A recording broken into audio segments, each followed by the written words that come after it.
Hello and welcome inside the Red Mile Rundown, episode 31. Grateful that you have made us part of your podcast rotation. The Flames season has come to an end. Plenty to get into, and we're going to do just that. I am Johnny Stopin. Alongside me, as always, my co-host, Robert Munich. How are you today, Robert?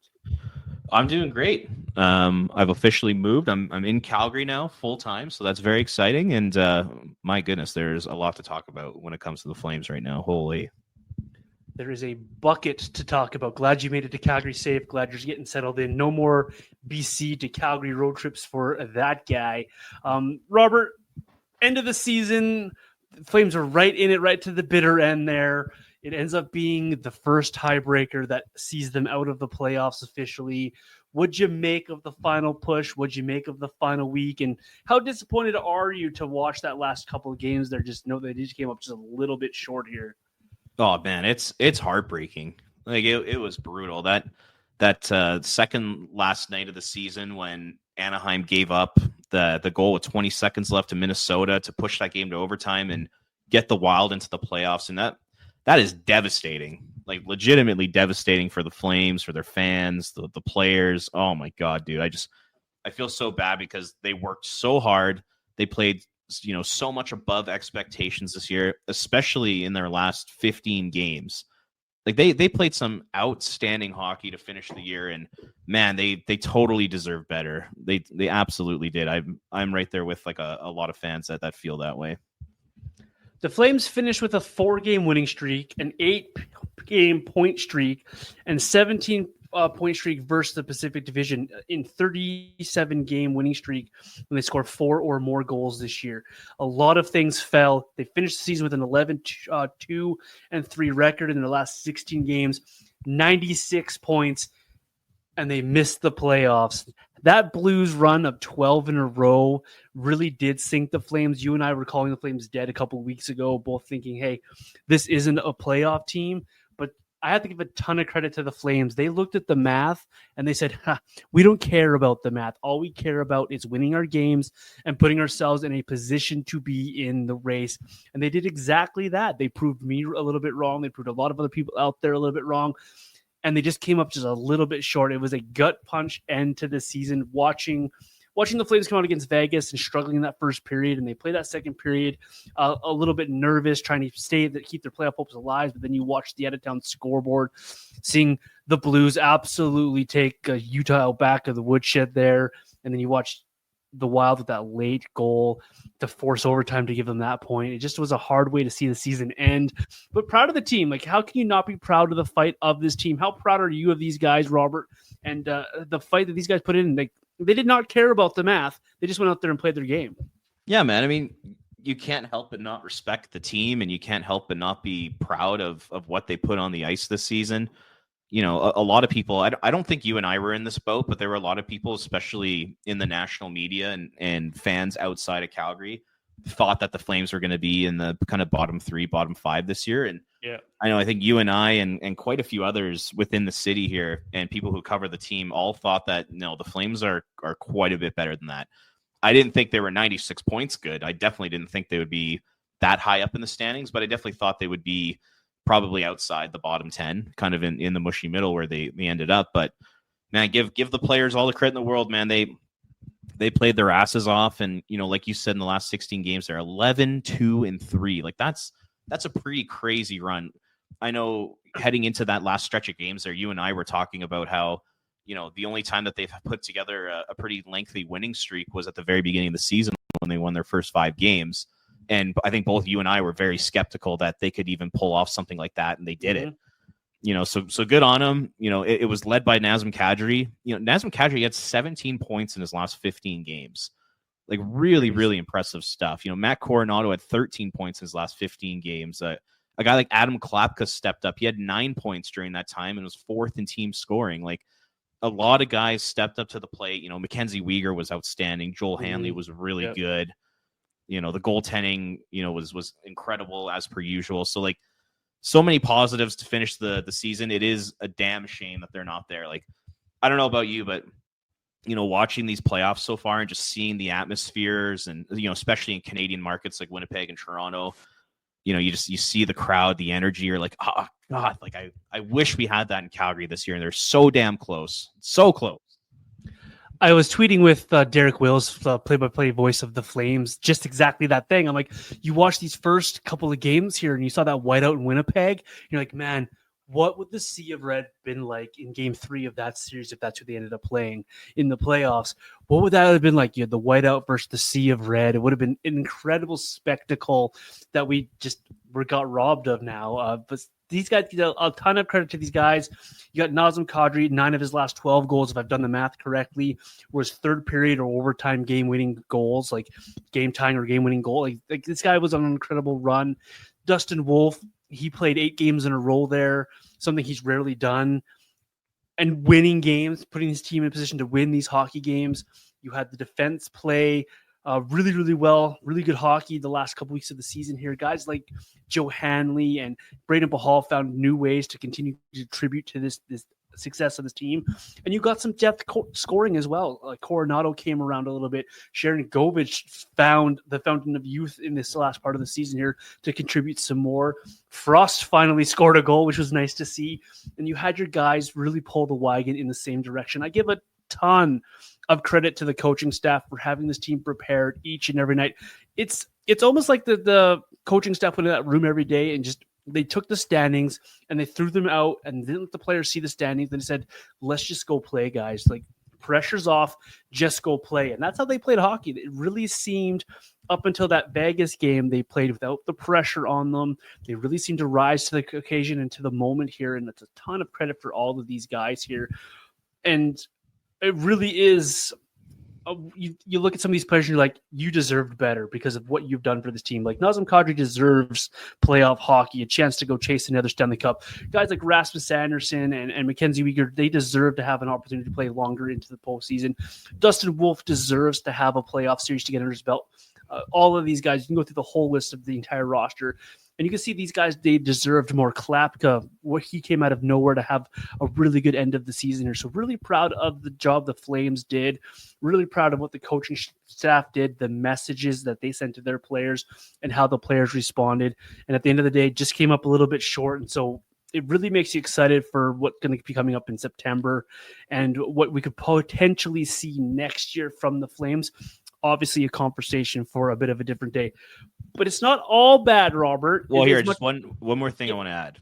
Yeah, jump in there. You just the hard part when you kind of dissect the season is there's so many times where you look back on the Flames calendar year here and you think to yourself, like, if they could have just won one more overtime game, one more shootout game.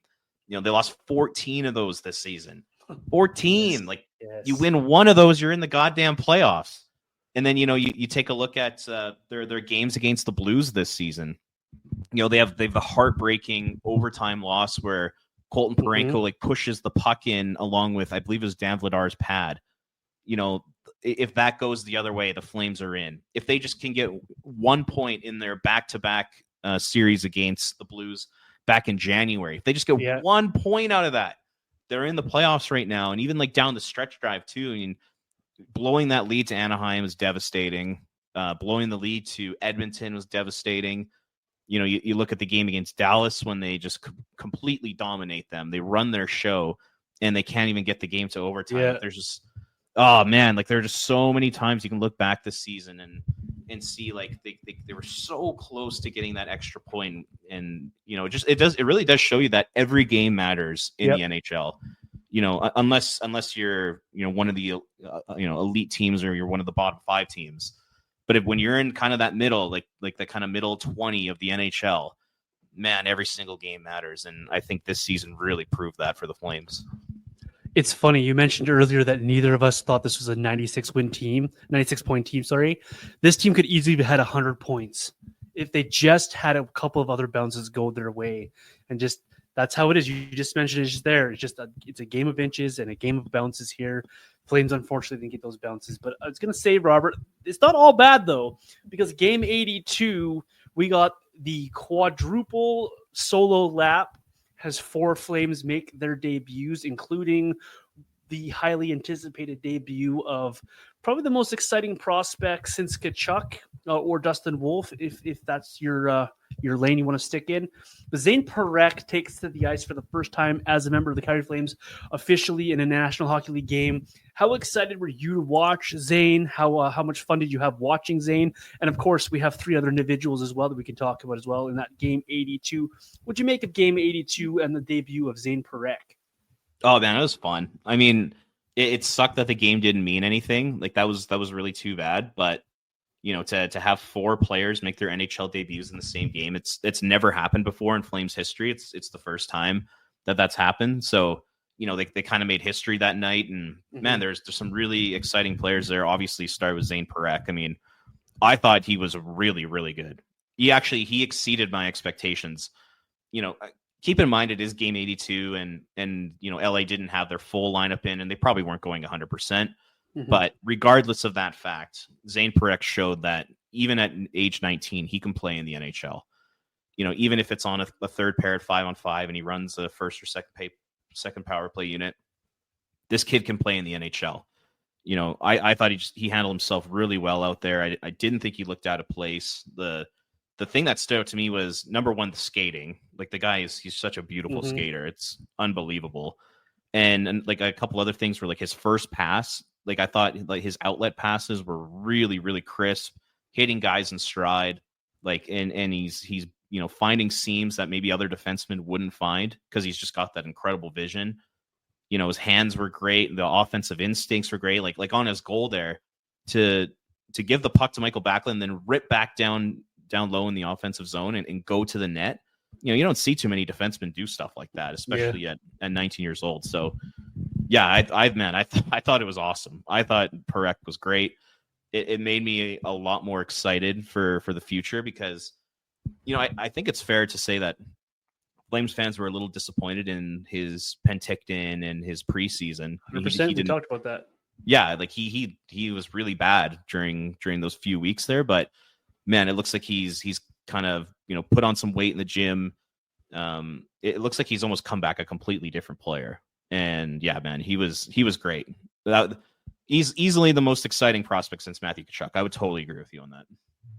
Yeah, both of you and I sat here in preseason and we talked about, is his attitude in the right spot? What's going on with him? Does he think he deserves more than this? Like we were questioning the guy a little bit and just say, hey, where's your approach at? Where's your mind at? Where's your head at? Like what are you focused on here at Flames training camp?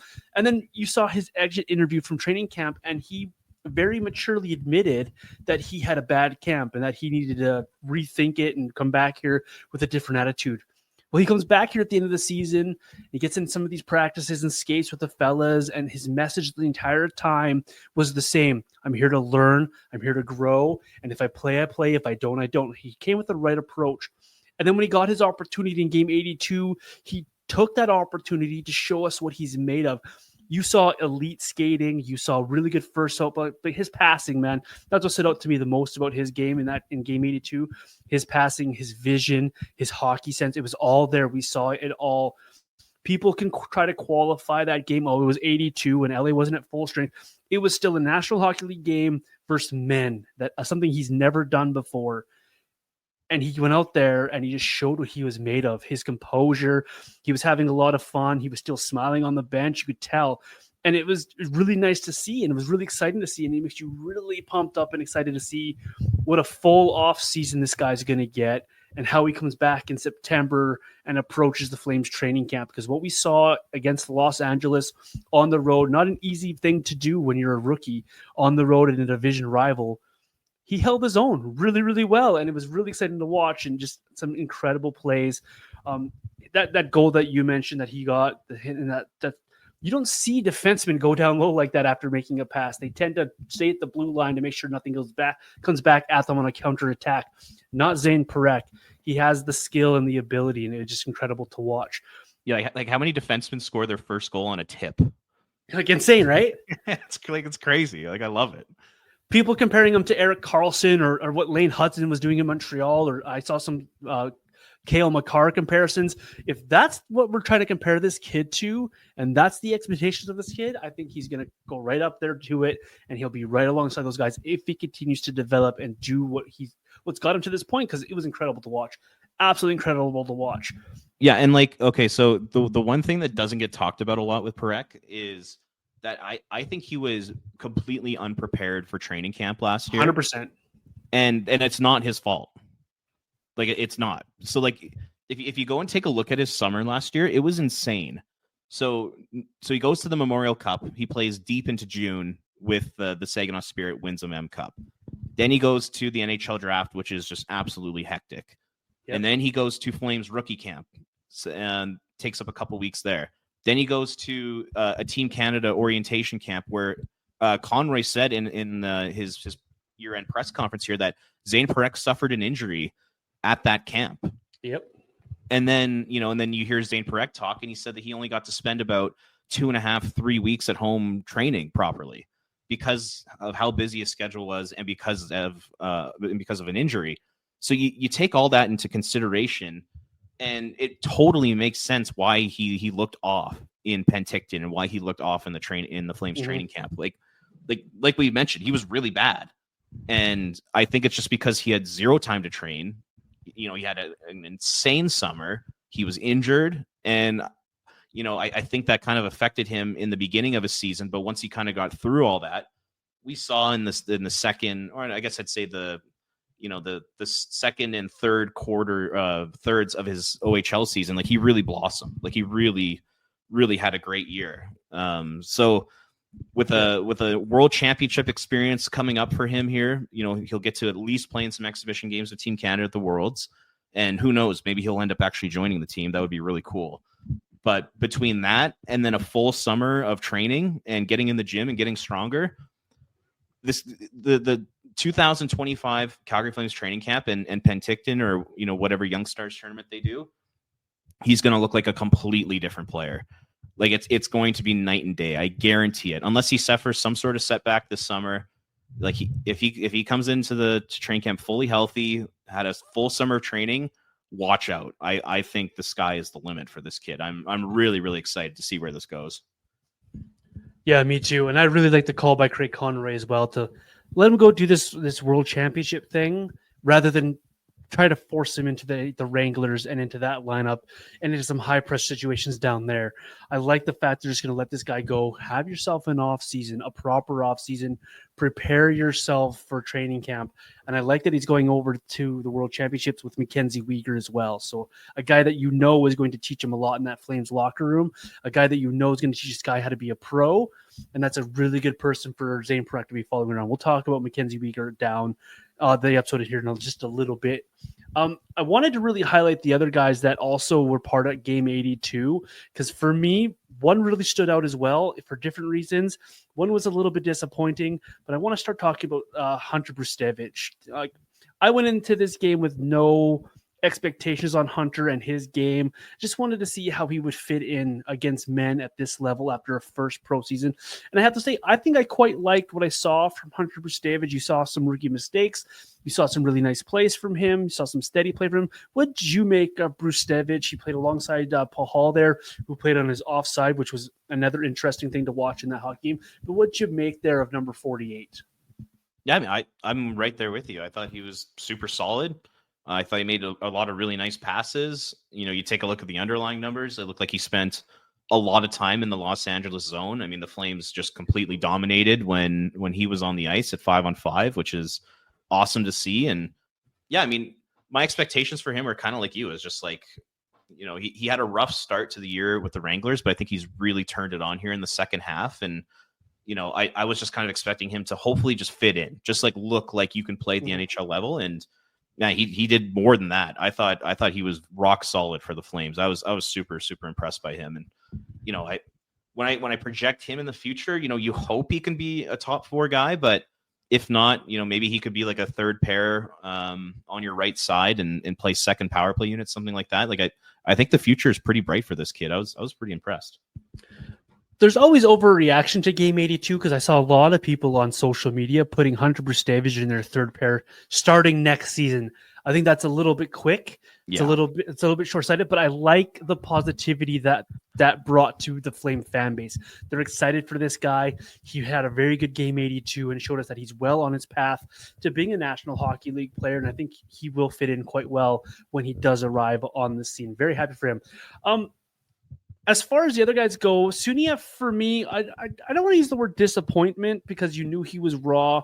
You knew he had some time off between his last college game and this game, but didn't see a ton of flash from Suniev. I thought he was okay in the first period.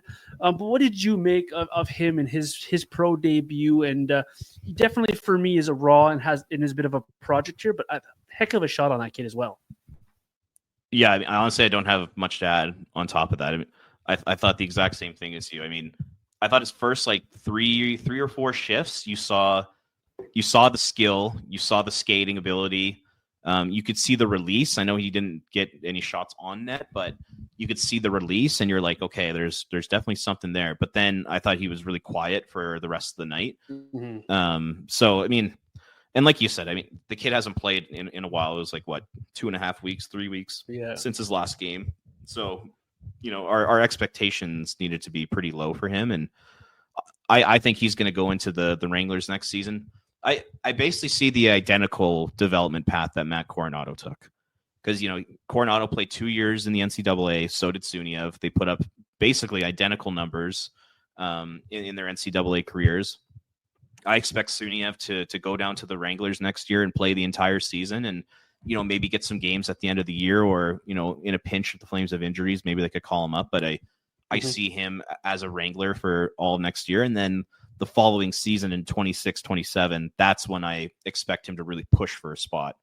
Like I could see Suniev scoring like 25, 30 goals in the AHL next year just because the shot is that good. But yeah, I'm with you. His debut was a little quiet, but there's nothing wrong with that.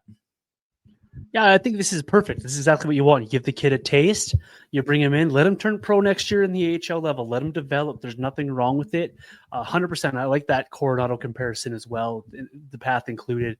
Let him come in here and just get up to speed. No sense rushing these kids, right? Like, we're not winning the Stanley Cup next year. Let's have no bones about what the Flames are going to be next year. So yeah, no need to rush this guy at all.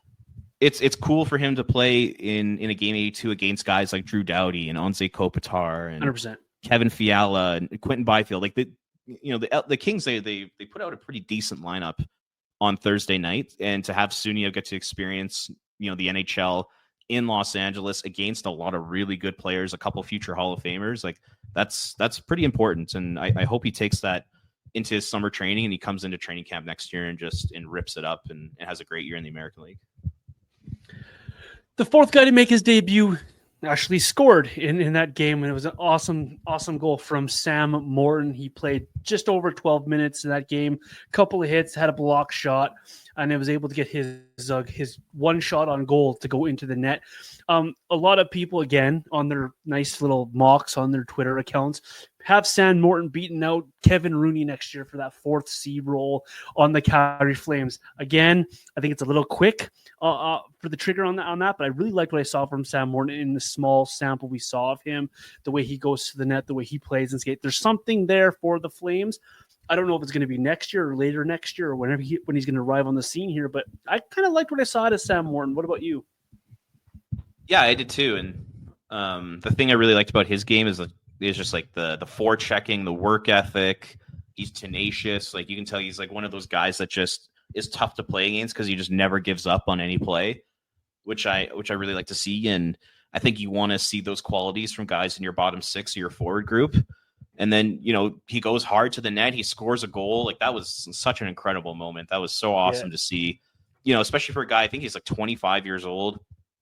I'm sure there were times in his, in his junior career and his college career where he was like, I'm probably never going to play an NHL game. Like, I might play pro, but I don't know if I'll ever play in the NHL. And for him to score in his first game is awesome. So it's a great story, and hopefully he can take some confidence here into the AHL playoffs. I believe that starts on Tuesday for the Calgary Wranglers. So, I mean, like, I do. If Morton is going to play in the NHL, I see him as a fourth line center. I don't think he'll be anything more than that, which is totally fine. But like a Kevin Rooney type, a guy that can penalty kill, a guy that can hopefully win you some faceoffs, work hard, and maybe chip in 4 to 7 goals a year kind of thing. That's the kind of player I see Morton becoming if he does in fact get to the NHL one day. But impressive debut, and it was an awesome story. It was a ton of fun to watch. All 4 guys were awesome stories in their own way. We saw family members there having a really good time watching their sons and brothers take to the ice for the first time in the National Hockey League jerseys. Those are very cool stories.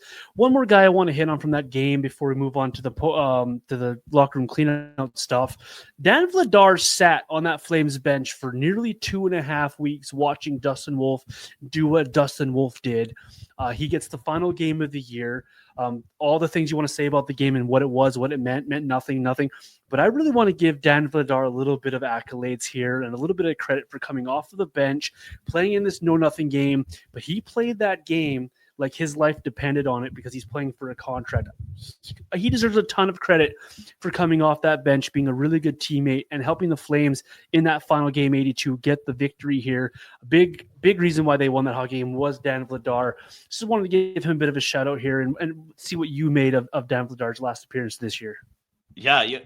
I appreciate you bringing his name up because everyone was so excited about the rookies and they were the ones that got, all the attention and all the credit for winning that hockey game. But holy crap, dude, that might have been Dan Vladar's best game in the NHL. Like he was really phenomenal. Good. Phenomenal. Like if it wasn't for him, that game easily could have been 5-5.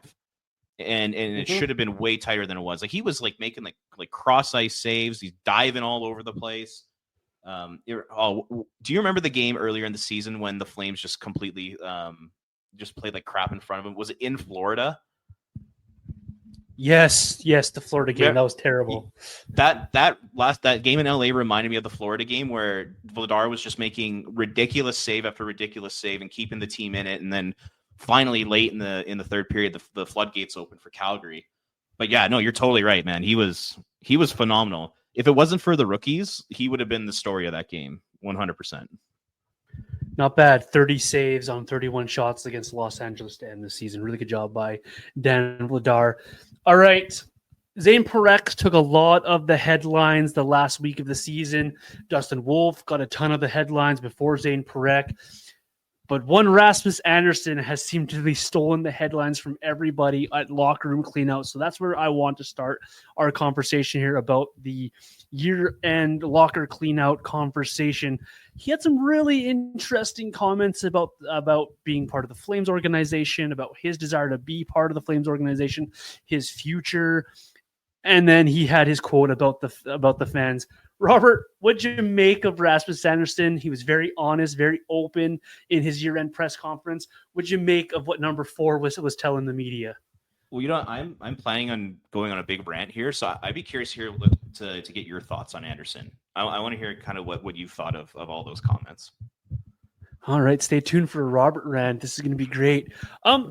I appreciate when National Hockey League players are honest and open with their thoughts. I really am. We tend to talk about hockey players and be like, oh, here it is. Here's the hockey speak. Here's the, you were coached to say this in the media speak. Rasmus Andersson really was honest in his opinion on what he thought of a lot of different things. And so I appreciate that and where he's coming from that ways. His comments about what a real fan is, that I don't always tend to like those kind of comments because you fan however you want to fan, no matter how fickle your fanship is or how hardcore you think your fanship is. Fan how you want to fan without being derogatory, obviously, of course. But other than that, I think Rasmus Andersson really didn't step over any lines here. He said what he wanted to say. He said what he needed to say. He put the pressure back on the fans and the media, and he did what we thought he was going to say. He just said, I don't know about my future. We'll think about it. And it was really interesting to see how he played through some injuries at the end of the season, whether that was to the detriment, like I think it was to the Flames, or whether that was to the hero side of Rasmus Andersson and giving him credit for playing through those injuries, however you want to see that.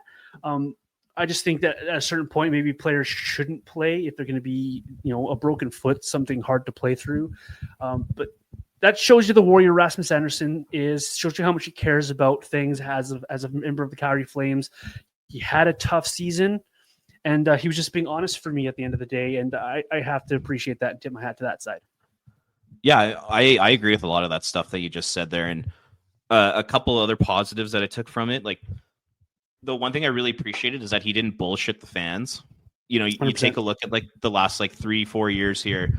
There's a long list of guys who have said, "Oh yeah, like I'd love to re-sign in Calgary. I want to play the rest of my career here." And you know, some of those guys, you know, you think of Matthew Tkachuk and Johnny Gaudreau and Elias Lindholm, Noah Hannafin, Tyler Toffoli, just to name a few.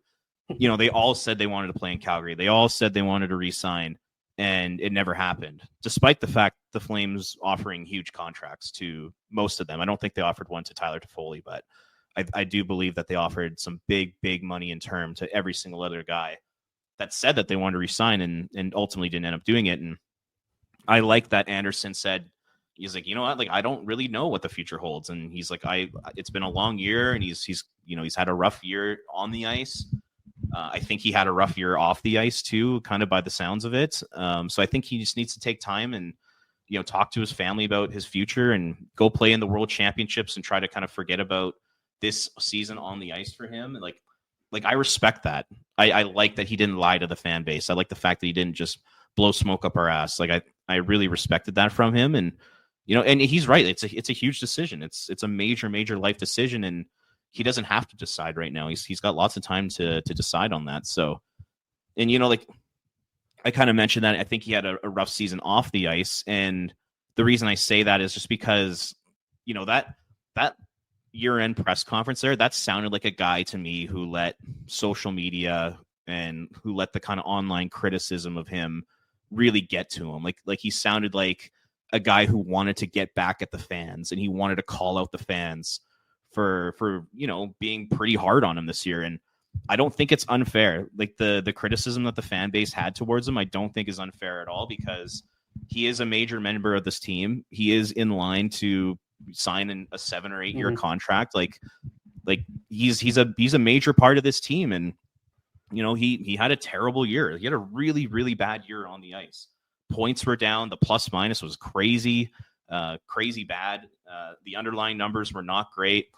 There are a lot of nights where, you know, you could look at him and say, hey, 2 or 3 goals went in because of mistakes you made or lack of awareness in your own end or a bad pinch. Like he really struggled. And so, you know, it just seemed like a guy who's very bothered by the noise from this season. And I don't blame him. I mean, that's not easy to deal with. At the same time, you know, the fans pay your salary, and you're a professional athlete, and criticism is part of the game, and dealing with criticism is part of the game, especially when you're not living up to expectations. So, you know, it just seemed like a guy who was really frustrated to me, like a guy who wanted to get back at the fans a little bit, to dig at the fans. And, you know, he was a little snarky. He was a little condescending in his exit interview there. And just to add on to that, like, just there are a couple of things I did not like about what he said. And I agree with you, John. Like with professional athletes, they're taught and they're coached to not say anything, and to have a guy like Rasmus come out and actually, you know, speak from the heart and talk about things that he believes in. I do respect that. But when you do that, it does open yourself up to criticism. So the couple of things I didn't like was, first, the lack of accountability for his season. Like he barely acknowledged the fact that he had a really rough year. You know, he was talking about signing a contract, and he was saying that, you know, it's not a great idea to sign a long-term deal coming off a year where you eat minuses and don't have as many points as you want. That was the only time he even referenced, you know, the kind of poor play this season. You see a guy like Joel Farabee. Joel Farabee comes out and says, you know, I had a terrible season. I think he said that it was embarrassing. Like, that's a guy that's coming out and he's being accountable, and you really respect that. I didn't think Andersson was accountable at all for the season that he had.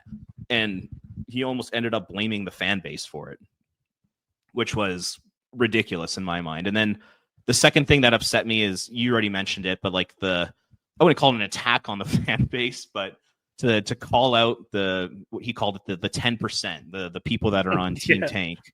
And he says that if you're on Team Tank and you're cheering for your team to lose games, you're not a real fan. And I thought that was a bullshit comment from him. Like if you're a player, you never tell fans what to think and you don't tell them what not to think either. Fans are allowed to think what they want. Fans are allowed to express whatever opinions they want. As a player, you're basically living your dream. You're playing a game. You're making millions of dollars, and it's all being funded by the fans. And a lot of fans on Team Tank, they spend a lot of money on this team. They spend a lot of time and energy on this team.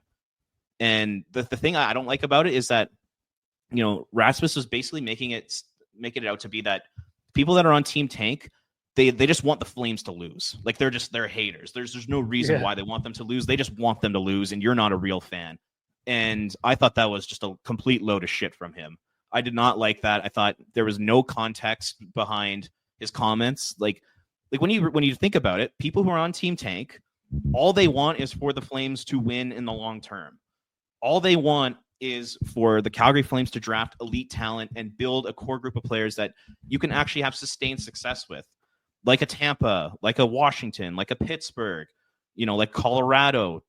All these teams that they just want elite talent on their team, and they want to watch a group for 10 plus years have a legit shot to win a Stanley Cup, because the Flames, they haven't had that since the 1980s. So that's the reason why people are on Team Tank. They want a winner. They want a sustainable winner. They want to watch elite players. They are tired of being in the mushy middle. It's not because they want the team to lose for no reason. And that's what Rasmus was making it out to be. I thought that was just completely disrespectful to the fan base, and I thought it was a super ignorant comment by him. I did not like that at all. And just to add some context, like over the last 35 years, I wrote this at Flames Nation the other day. Over the last 35 years, the Flames ranked 27th in playoff victories in the NHL with only 52. And out of all franchises, and that's since 1990. So since 1990, out of all the franchises that existed in 1990 until now, the Flames are second last in playoff wins. The only team that's below them is the Winnipeg Jets Arizona Coyotes franchise. They don't exist anymore. They're not part of Utah. Utah's an expansion franchise. So if you take that franchise out, the Flames have the least amount of playoff wins of any franchise in the NHL since then. They haven't made it past round 2 of the playoffs. They've only made it past round 2 of the playoffs once since 1990, and that was 2004. They haven't made it past game 5 of round 2 since the lockout. And they've only done that once since 1990. We're not even talking about going to a game 6 or game 7 in round 2. They haven't made it past game 5. There's been zero playoff success, and that's why people are pissed off. So for Rasmus Andersson to come out here and say, if you're on Team Tank, you're not a real fan. Bullshit. That is a bullshit comment from him, and I did not like that whatsoever. I thought it was disrespectful to the fans, because there are a lot of diehard fans, a lot of people that love the Calgary Flames, love the Calgary Flames. They watch every game. They go to games. They buy jerseys. They buy beers. They pay for parking. They support this franchise like no other. And to have Rasmus Andersson tell them that they're not a real fan, I thought was just a really, really bad look on him. And it pissed me off a little bit. And no other person in the media is going to call out Rasmus for that. But I think that group of fans, they deserve to be respected. Even if they have an opinion that you don't agree with, that's fine. But to come out and say you're not a real fan, I thought that was a really shitty move by him. So that's my Rasmus Andersson rant. Do you think I'm out to lunch on that one, or do you think that there's some sort of justification there? There's a lot in there, and I love it all. You clipped that part of his press conference, put it on social media, and the comments underneath that you posted on social media were absolutely incredible on both sides of the conversation. Man, I have not seen a fan base hate their fan base as much as this one does right now with those comments from Rasmus Andersson. Team Tank, I think, is a little bit misunderstood. People like Rasmus Andersson included are thinking that all this is we lose. Come on, lose, Calgary, lose. This Team Tank thing, and for me, is these are guys, and I might be part of this conversation because I kind of think this way, that are trying to take a longer out-term view of this team. It's not about winning a cup next year. It's not about losing 82 games next year. It's putting the team in a position to be able to have an opportunity to draft and develop elite talent. You're Gavin McKenna. That's how you're going to get him. You're Michael Misa this year type of thing. People, that's how you get these guys. Penguins had to suck to get Crosby and a little lottery luck. Oilers had to suck to get McDavid. You can go down the list of all of these things. So Team Tank, I think it's kind of a bad rap because the word tank is in their name, in the name of that title that they've been given. But all they're wanting here is they're just wanting a little bit of sustainability and a longer term look. It's fun to have a season where the Flames are in the playoff chase like we just saw. They're in it to the wire. It's a lot of fun until it ends and you realize that you're ninth spot again, right? That you're not going to get the playoff revenue, that you're not going to be in a position to draft those elite guys, and that you're going to have a really good draft and try to find a diamond in the rough. You have that argument on social media all the time where, yeah, but this guy was picked in the 4th round. Well, this guy was picked in the 6th round. Those are so far and few in between that argument to me is not an argument at all. It's just someone trying to make an excuse here. So I understand where Team Tank is and what they're trying to think, what they want, because that's what they want. They want success, they want sustainability, and that's an awesome way to be a fan. I also understand those who are kind of in the camp of, hey, this is a playoff team right now. Just go add a couple of guys in it and let's go chase the playoffs. I understand all of it, but I'm with you on the Rasmus Andersson comments. A player shouldn't be talking to his fans that way, to the fan base that way. I can understand him being upset at some fans. I get it. But your message and how you bring your message across, man, you've got to have a little bit of professionalism in there, and you got to have a little bit of self-accountability in there, saying, hey, we understand we weren't great this year. We were still in the playoff chase, and I understand where these fans are coming from, because it's 9th spot yet again. How many times have the Flames drafted between 12 and 16 in the last decade? It's not that we've done it. Oh, we just missed out this one time. No, we're missing out way too many. So I think your rant is spot on, Robert. I think Rasmus Andersson was a bit out of line, even though I appreciate the honesty. And I just think Team Tank might be a little bit misunderstood because people just see the word Team Tank and they just jump all over these guys on social media. It's all about sustainability for me and long-term success for this Calgary Flames team, because I much rather be in a situation where I can watch my team fight for a division title every year rather than try to get to the playoffs. Correct. Yeah, spot on. Absolutely spot on. And like I said, kind of when I first started that little rant there, like I really think that the criticism this year really got to Rasmus, and a lot of that criticism was from people saying, like, we do need to bottom out, and in order to do that, you have to trade veterans. And of course, Rasmus Andersson's name is at the very top of that list. So I think him seeing a lot of people who want a rebuild and put his name in trade rumors to say, hey, we don't want you here anymore, I think that really got to him, because during his time in Calgary, he's been, I would argue, he's been pretty beloved.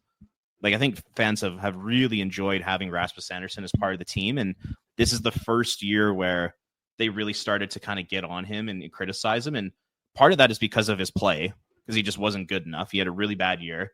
And then the other part of it is just the direction of the franchise. And I think those two things kind of added up, and it really kind of, it blew out of control a little bit on social media in terms of like the hashtag trade Anderson and the goddamn green M&Ms and all that crazy I hate stuff. that thing. Like, I don't know what that is, but like it got out of control. And I think Rasmus saw all that.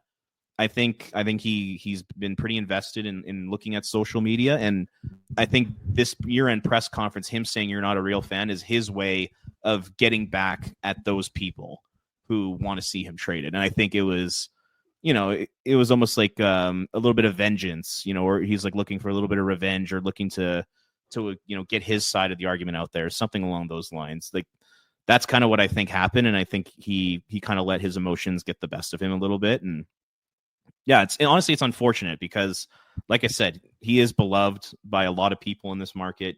He's been a very good player, a good personality. Mm-hmm. He's been a really good spokesperson for the city. Like, he's always defended the Flames, and he's always defended Calgary. And I respect the hell out of him for that stuff. But I do think he was out of line with that comment. I didn't like that. Yeah, I agree with you there. I think a lot of us, Rasmus Andersson probably included in this conversation, forget that social media it's less than 11% of the population have social media accounts. And so you're talking about a very small percentage of the fan base on Twitter or X or on Blue Sky, whatever site you're on, that are actually talking about this team. So it's not really a full true sample size of what the actual fan base wants. It's just a small section on Twitter that wants one thing or another. I don't think people hate Rasmus Andersson, and it's not about, hey, we hate this guy, get him out. It's more about hey, this team kind of needs to continue to reset it a little bit. Keep getting younger, stick to the Conroy plan. We'll talk about Conroy in just a minute here. I think on the opposite side of this conversation, though, of people against Rasmus Andersson and what Rasmus Andersson said, Mackenzie Weegar was also very honest in his outgoing presser and the way that he talked. And I saw a lot of people, again, a small portion because it's social media, talking about how much this guy is a captain and a leader and how much they loved Mackenzie Weegar. What did you make of his year-end press conference, the message he put out there, and the honesty that Mackenzie Weegar shared with us as fans and media? Yeah, I mean, his press conference compared to Rasmus Andersson's was just night and day. Like, I thought, I've given my thoughts on Rasmus, but Mackenzie Weegar's conference there, like in some of his answers, to me, it showed that this guy he's a leader on this team. He's a future captain. He is all in on the Calgary Flames, and he desperately wants to win here.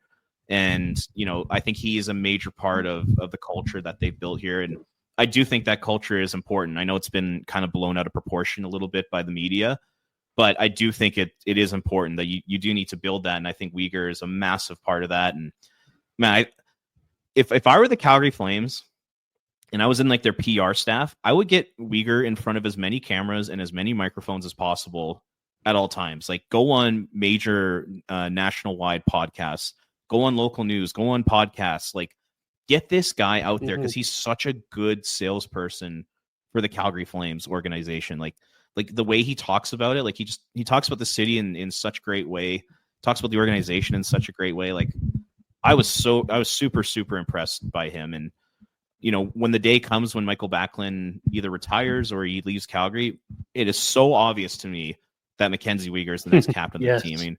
I mean, I wrote about that 2 years ago. And a lot of people came back and said, no, it's going to be Rasmus Andersson. No, it's not. It's absolutely not going to be Rasmus Andersson. It will be Mackenzie Weegar. This guy is a stud on the ice, off the ice. I am such a big fan of this guy. Really, really impressive dude. And I really hope that the Flames can eventually put together a winner while this guy is still on the team. He totally deserves it. The one thing I talk about in business a lot is when people bring me their problems, other coworkers or managers or whoever it is, they bring me problem after problem after problem. And I always look at them like, you've brought me 3 problems and no solutions. Where's my solutions to help me fix these issues? Mackenzie Weegar is just that. He's the solution. He comes to the media with solutions. He's going to Craig Conroy with solutions. He's selling the team. He's selling the direction. He's selling the plan. He's selling everything positive about Calgary and the Flames. He is the solution to a lot of the problems this team has had over the last couple of years. His play on the ice shows it. His activity in the dressing room shows he's a positive guy who likes to pull his teammates along, build them up, and he loves to talk about how nice it is to play here and be part of Calgary and a part of the Flames. And that's a great message. We also heard that he spent 3 hours talking to Zayne, so he's showing the willingness to take these young kids and to be a mentor at this point of his career, and that he just wants to win and have fun while they do it. I really like the message Mackenzie Weegar put out there. I'm with you. Put this guy in front of a microphone every day of the offseason until we get to training camp. Let this guy sell this team. Let this guy sell the city. And maybe they'll bring a free agent we weren't thinking about that would come to Calgary and help this team push their plan forward a little bit more. It's really awesome to see. Was there anyone else, before we get to Conroy here, was there anyone else that stood out to you on locker cleanout day, Robert? Any messages that really stood out to you? I got one in Dustin Wolf. I really liked the message that Dustin Wolf portrayed, the confidence of that young man. I loved his hat, his Parachute for Pets project he has going on. Go to his Twitter account if you want that hat, cool hat he was wearing. But I just really liked how confident Dustin Wolf was, and how, he wasn't satisfied with just having a good season. He wants to do more for this team. He wants to bring more more to this team. And I really like that message from Dustin Wolf as well. But anyone else stick out to you, Robert, on this last day? Yeah, definitely Wolf. I'm totally with you on that. But you pretty much covered everything. I don't need to talk really much about that. Jonathan Huberdeau, I thought Huberdeau just comes across as just such like a good guy. Like it's the type of guy you really want to cheer for, and you really hope he has success. I liked what he had to say. We talked about Weegar, Joel Farabee taking accountability for his season. I thought that was super impressive and mature of him. Morgan Frost had nothing but incredible things to say about the team, and it sounds like he wants to be a part of this for a while, which is good.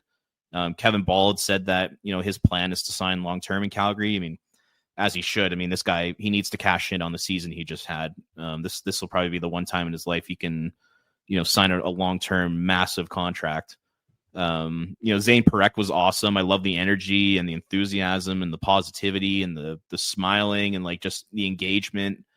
I thought he was really good. And I liked his messaging. And and then there's Huska and Conroy, which we'll get into. But overall, I mean, comparing it to the last few exit interview days, this was by far the most positive, and it really wasn't even close. Mm-hmm. And a lot of the guys made it sound like that the culture is a real thing. Zayne Parekh, the first thing he said, he's like, the thing I was most impressed by in Calgary during my time here was the culture. And he was talking about how much he loved it and how competitive the guys were, and how welcoming and accommodating they were. And once again, I do think that stuff is important. We'll see how the Flames are able to build on that and how they're able to maintain that culture, because that's going to be a whole nother story. But it was a lot of positivity. It was a lot of guys that want to be here. It was a lot of guys that think that they can do something here, and it was definitely a nice change of pace compared to years past. That's for sure. Yeah, it didn't feel like these players were like forced to come out and talk to the media. It's kind of like they wanted to come out to talk to the media, kind of wanted to get their message out. And it was a nice change in attitude around a lot of these pressers. Let's turn our attention to Ryan Huska here. You clipped this on your social media as well, but I love the cherry picking of a quote every once in a while. His one quote that I really like is, "We need a little bit more," talking about the offseason and what he expects from the players coming back next year. We need a little bit more. What did you make of Ryan Huska, his press conference, his conversation, and his message to his players, which, hey, we're right there, just need a little bit more? Yeah, I like the fact that he acknowledged that there were absolutely some positives to come from this season. The turning around of the culture being one of them, which is great. But then he also acknowledged the fact that it's not good enough. We're not in the playoffs. And that's the ultimate goal for this team every single season. And I like to hear that from the head coach. I like to hear that from the leader of this organization and the leader of these players. So yeah, I was impressed with his messaging. I think he's just such a smart, well thought out guy. He's articulate. He doesn't get too high. He doesn't get too low. There's so many aspects of Ryan Huska's personality that I think make a great coach. And it's one of the reasons why I'm quite high on him, probably, compared to some others out there. So yeah, I was impressed, and I really hope that the Flames can have some success under Huska. I'd really like to see him be a 5, 6, 7 year coach of this franchise, because that just doesn't happen in Calgary. It seems like either you get 1, 2, or 3 years and you're out. I'd love to see him change that in Calgary, and I think that out of all the guys that have been behind the bench for this team over the last, say, 25 years, he absolutely has the best chance to be the most successful in terms of longevity behind the bench. So yeah, man, I'm impressed by him. I really like Ryan Huska. More than once this season on social media, people are coming at me saying fire Huska, and I'm like, well, who are you bringing in that's going to do a better job than what Huska did? At the end of the day, that's a 96-point team, a team that was one tiebreaker away from the playoffs, and a team that punched about 12, 14 points higher than what they probably should have ended up with, and a team that really nobody had picked to be anywhere near the playoff race. This guy punched above expectations. He had his team on board. They fought for him. He went to bat for them, and he never was in the media trying to get clickbaity with anything or trying to get fined or anything like that. He was in the media. He was even keeled, and he said exactly how it is. And his year in press conference is no different. He said guys like Farabee and Frost need to be better. But at the same time, he complimented how they tried to fit in and they were progressing. He was complimentary about Zayne Parekh, but what does Zayne Parekh need to work on? And his message at the end of the day was, we just need a little bit more from everybody. We like where we're at. We like where we're going. Just need a little bit more. I think it's a really good message from Ryan Huska there. And I'm with you. I think I like him way more than a lot of people do like Ryan Huska, and I'll continue to defend the guy because he's bringing results to this team. Yes, playoffs are the ultimate success, but they were right there, and you can't argue with the results of this season, really, except for nitpicking a point here or there. He really did seem as well that he was in lockstep with Craig Conroy in a lot of their messaging too. I found on Locker Cleanout Day. What did you make of the message between head coach and the general manager? What Conroy had to say? He talked a lot about the draft picks. He talked a lot about the playoffs, about the players. What did you make of the messaging from the general manager? Yeah, I think Conroy's been very consistent in his messaging pretty much since he's taken over as GM. And that's that he is going to retool this. He's going to keep this team as competitive as possible and have lots of veterans around while still mixing in some youth. And I mean, that's exactly what he said in Locker Room Cleanout Day. It's just kind of the same message that he's had for a while now. And, he's not going to rebuild. And if you want to rebuild, it's not going to happen. And that's the way he's going to go about it. I mean, he said, he's like, to blow up your team to get a top 5 pick, it doesn't make sense to me. That's, that was his quote about it. So, there's that. The one thing with Conroy is I almost wonder, or I don't know if I worry about it, but I hope he's not putting too much stock into the last 15, 16 games of this season. I hope he has like the bigger picture in mind. Yes, the team that they played so well to end the season, they played hard. Like it was a very, very impressive finish to the season and in a gutsy one too. At the same time, you can't double down on that. You can't say, oh, well, if we can just do that all of next season, we're going to be fine. I don't think it's realistic to expect the Flames to play that way for that long. And, Conroy did mention a few times that, how impressed he was with the finish and how he hopes that carries into next season. So overall, it didn't seem like he is going to put his foot on the accelerator too much for this rebuild.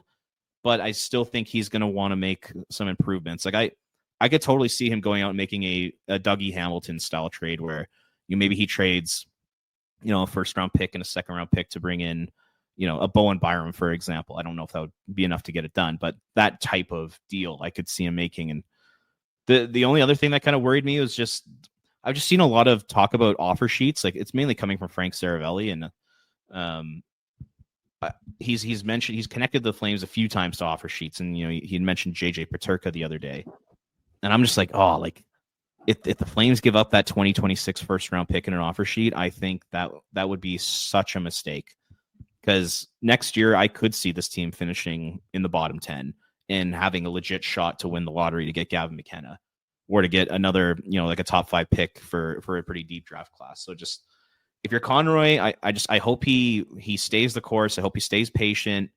I hope he doesn't make any crazy win now moves like James Neal or Travis Hamonic or something like that. Or offer sheets. Just stay the course. Please, for the love of God, just don't do anything stupid. I beg you. You mean you don't want Troy Brouwer again? I don't want Troy Brouwer. I don't want James Neal. I don't want Mike Smith. I don't want Brian Elliott. For the love of God, just be patient, please. What about Bollig? Okay, I'll take Bollig. I'm right there with you. I like the messaging overall from Conroy. I too worry about a couple of small things, but every general manager is going to have one or two things you're always going to worry about. With True Living, it's, can you lose your phone already? It's July 1st. Just put your phone away. With other guys, so every general manager has its thing you want to just, you want them to be wary of. I do like the messaging, though, that Conroy is trying to stick to the age group of these guys, those 22 to 26-year-old guys that come in there and help the team. So I have a little bit of faith that he's not going to go out there and sign, Aaron Ekblad for 7 years, like $9 million a year type of thing. I have faith that he's going to not do the big mistake like that. I have faith that the offer sheet thing is going to go away as well, because We hear every year, especially from St. Saravelli, how it's the offer sheet of summer of offer sheets, and it never comes to fruition. The exception was the Broberg one last year and the Holloway one. So we don't see these offer sheets as much as Frank Saravelli claims it's going to be the summer of offer sheets. And if he does do an offer sheet, I hope he's smart about it. Like the JJ Peterka, keep your first round draft pick, please, Craig. Just for the love of, don't go out there and go crazy just because your team had a good final 16, 17 games of the season. Stick to your own plan, stick to your own words. And I think we're going to see that from Craig Conroy. I have faith that we're going to see that from Craig Conroy because there's a lot of internal work that he's got to get done here. What does he do with Rasmus Andersson? He's got a bucket load of RFAs to take a look at, starting with Morgan Frost and Kevin Ball, to name a couple of guys that need contracts here. So let's worry about our in-house stuff, worry about continually having good drafts, worry about continually building from the inside out, and then go supplement with a trade or two. Just be smart about it. But overall, I think locker cleanout day was a really positive one for the Flames, for the Flame fans, and they should be excited about the direction of this team. Whether their team tank, whether their team let's make the playoffs, whether they're in the middle somewhere, you should all be excited that we have a general manager who seems to have his head on his shoulders and have a plan, and we seem to have a head coach who's in lockstep with that plan and has a message, has the ability to send the message to his players to be in lockstep as well. And we have players here that are buying into those messages, like Mackenzie Weegar, like Morgan Frost, and so on and so forth with these guys. And it's fun to see. So heartbreak end of the year, but there is positivity around the Flames and around what we heard on Locker Room Cleanout Day. Final word to you, Robert, on Locker Room Cleanout Day. Anything else that stuck out to you that we need to bring up on the show today? Anything else that stuck out in your mind, a message or anything for us fans?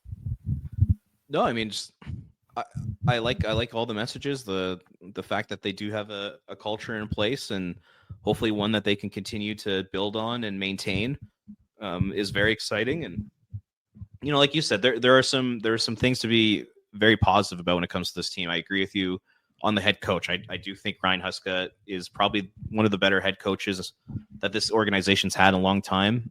You know, I don't know from an X's and O perspective. I don't really know about that, but just in terms of the overall person and the leader, I think Huska is the best person and leader that this Flames team has had in a long time. So that's a big time positive. You know, you have an elite goalie in Dustin Wolf. You hope you have a future number one defenseman, Zayne. It's trending to look like that's gonna be the case. And you know, you have a lot of other good prospects in the system. You need probably 2 or 3 more guys who are upper echelon, 2 or 3 more guys who are elite, guys that can be a top pairing defenseman or a first line forward. They're still missing. I would argue probably like 3 of those guys. So Conroy's got his work cut out for him. You know, he's got to find these diamonds in the rough in the late rounds of the draft. He's got to hit home runs in the first and second round. He's got to make, you know, some big time trades. You know, if a Jack Eichel type of player becomes available again, he has to pounce on that, because with the way this team's trending, they're not going to finish in the bottom of the league standings, especially with Wolf and net. So Conroy's got to find different ways to bring in elite talents, and you know, we'll see how that goes. You know, they found some pretty good players in the draft over these years, but you know, they do need to find that elite guy. But like you said, heading into the offseason here, there's quite a bit to be positive about with this team for sure. It absolutely is a massive offseason for the Flames. We've got to remember that, you know, it's a 3 to 5 year plan, and we're headed into the second offseason for Craig Conroy here. So let's give this guy time to work and put this plan together. Excited for what the future holds. We could go on for a couple more hours here, Robert, with all the things to talk about around the Flames. We'll stop here for this week. We'll be back next week with some more. What's coming up from Flames Nation from you? Where can the folks find you and your work as well? Yeah, just follow Flames Nation on social media. I'm posting lots of kind of old playoff content, including today. So on Monday, I posted that it was the 18-year anniversary of the Jamie McLennan slash to Johan Franzen's gut. One of the more infamous moments in Flames history. I don't know if you knew this. That was Jamie McLennan's final game in the NHL. It was. He still owes them the suspension. I heard it on Barnburner a couple of times where he tells the story. He still owes the NHL. Was it 4 games or something like that on that suspension? Yeah. What a crazy way to finish your NHL career. Like, that's unbelievable. It's a great way to go out. So good. And Franzen deserved it, man. Franzen, that guy was a pain in the ass in front of the net. He made Kiprusoff's life a living hell. Yeah. I'm with McLennan on that one. But anyway, yeah, Fall Flame Station, and another great episode today. That was a really fun chat. Yeah, it was a good chat. We're gonna get into more of this off-season stuff next week as well. We didn't even hit the culture conversation that's all over social media. We'll definitely get to that. Check out Robert at Ring of Fire CGY across social media. I'm Vintage Johnny 84 across social media, and of course, the show is Red Mile Rundown as well. Thank you so much for making us a part of your podcast rotation. Continually enjoy the playoffs. We haven't even talked playoffs yet, Robert, either. Lots of that coming up on the podcast. We'll see you guys next week. Thanks for